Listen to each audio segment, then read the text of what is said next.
লীলামা, এনাদের সবাইকে না চিনে রাখো। এনারা বিশ্বের এক একজন জ্ঞানীগুণী মানুষ। মহারাজ বিক্রমাদিত্যের সবার নবরত্নের এক একজন রত্ন। আজকের সভায় আপনি যা বললেন ভদ্রে, জাত বৈষম্য নিয়ে আমার দৃষ্টিভঙ্গি তো পুরো বদলেই গেল।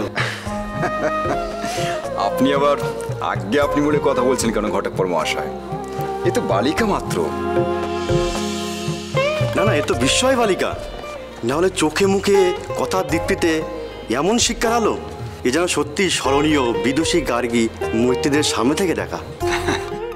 এসবই আপনাদের আশীর্বাদ শঙ্কু মহাশয়। আশীর্বাদ করবেন। মেয়েদের শিক্ষাদান কেন যে স্বাস্থ্যবিরুদ্ধ, সমাজের এই দৃষ্টিভঙ্গি বদলের খুব প্রয়োজন। হ্যাঁ দেখুন, এই বিষয়ে কিন্তু আমি একদম আপনার সঙ্গে একমত বড়রুচি মহাশয়।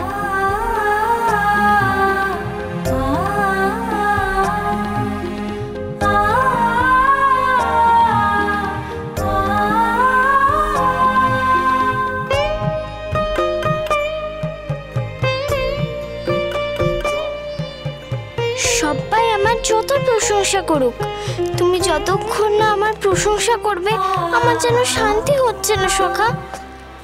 এই পদক আমি শুধু তোমার জন্যই জিতেছি মিহির।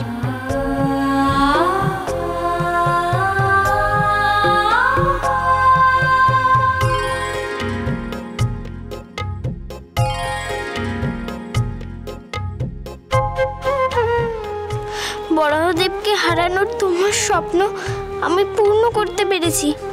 আজকের পর উনি কখনো আর কাউকে জাত তুলে কিচ্ছু বলতে পারবে না। সব যুক্তিতেই ওই অহংকারী গুরু ঠাকুর হেরে গেছে।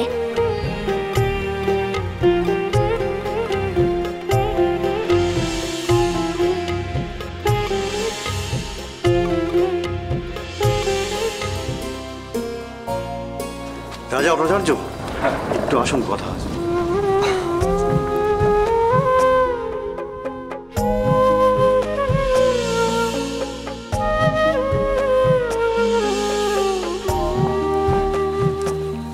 লীলামা,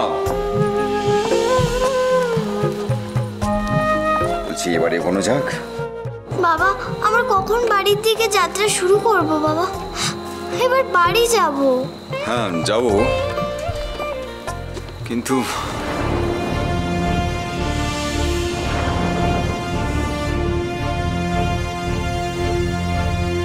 বাবার আবার কি হলো?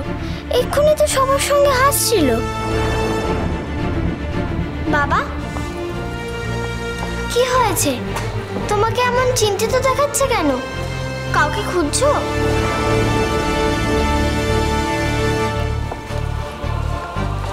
হ্যাঁ মা।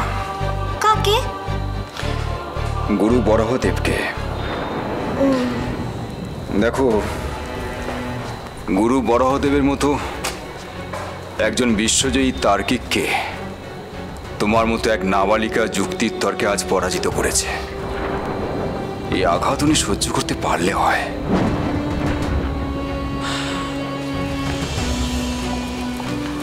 আচ্ছা মা, আমি যদি তোমার কাছে একটা অনুরোধ করি, তুমি রাখবে? খনার কাহিনী, সোম থেকে শনি সন্ধ্যে 7:30টায়, আকাশ 8 ও প্ল্যাটফর্ম 8-এ।